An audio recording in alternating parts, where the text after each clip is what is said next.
Information ছিল যে আমাদের এই রোডটা ইউজ করে ব্রাহ্মণবাড়িয়ার কসবা থানা থেকে মাদকদ্রব্য গাঁজা, স্পেসিফিক্যালি গাঁজা যাবে আপনার বাজিতপুরের পিরুজকান্দিতে।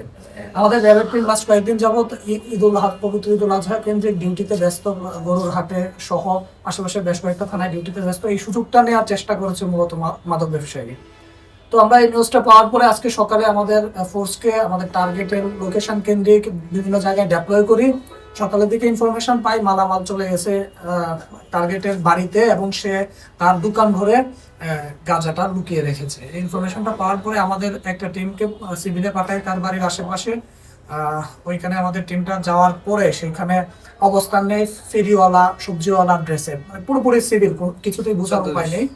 তারপর আমি নিজে যাই ছদ্মবেশে। যাওয়ার পরে যখন আমরা সম্পূর্ণরূপে অ্যাসিওর করতে পারি যে এটাই আমাদের টার্গেটের বাড়ি এবং বাড়ির পাশে যে একটা ছোট দোকান আছে এই দোকানটাই তার দোকান, তারপর আমাদের যে ড্রেস কোড অনুযায়ী যে টিম, সেই টিমকে আমরা নক করি। সেই টিম কাছাকাছি যায়, যাওয়ার পরে আমরা তার বাড়ি এবং দোকান দুইটা একই সাথে কর্ডন করে আমরা হিট দেই। হিট দেওয়ার পরে তাকে বাসাতেই পাই।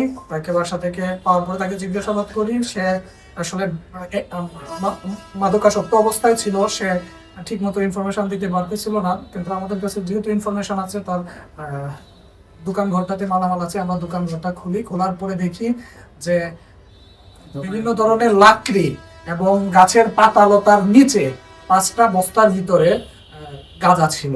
তো আমরা ওইখানে 5টা বস্তা উদ্ধার করি। স্থানীয় লোকজনের সহায়তা, ওনারা আমাদের পর্যাপ্ত পরিমাণ সহযোগিতা করে। তাদের সহযোগিতা এগুলো উদ্ধার করার পর তাদের সাক্ষ্য প্রমাণের ভিত্তিতে আমরা মালামালগুলো জব্দ করি এবং মাদক ব্যবসায়ী জাকির হোসেন, বয়স 32, তাকে নিয়ে আমরা আমাদের ক্যাম্পে ফিরি। খুবই একজন কুখ্যাত মাদক ব্যবসায়ী। তো আমরা আমাদের ক্যাম্পে আসার পরে পরিমাপ করে দেখতে পাই যে মোট আমাদের 116 কেজি মাদক, এবং সে ড্রাগ এডিক্টেড যেহেতু তার পকেটে 6 পিসের মতো ইয়াবা পাওয়া যায়। সে আমাদেরকে জানায় যে এই ইয়াবা যত সে সেবন করে। আমি আপনাদেরকে এশিওর করি র্যাপিড অ্যাকশন ব্যাটালিয়নের ড্রাগের এগেনস্টে জিরো টলারেন্স ক্যাম্পেইন চলমান আছে, চলমান শেষ মুহূর্ত পর্যন্ত থাকবে।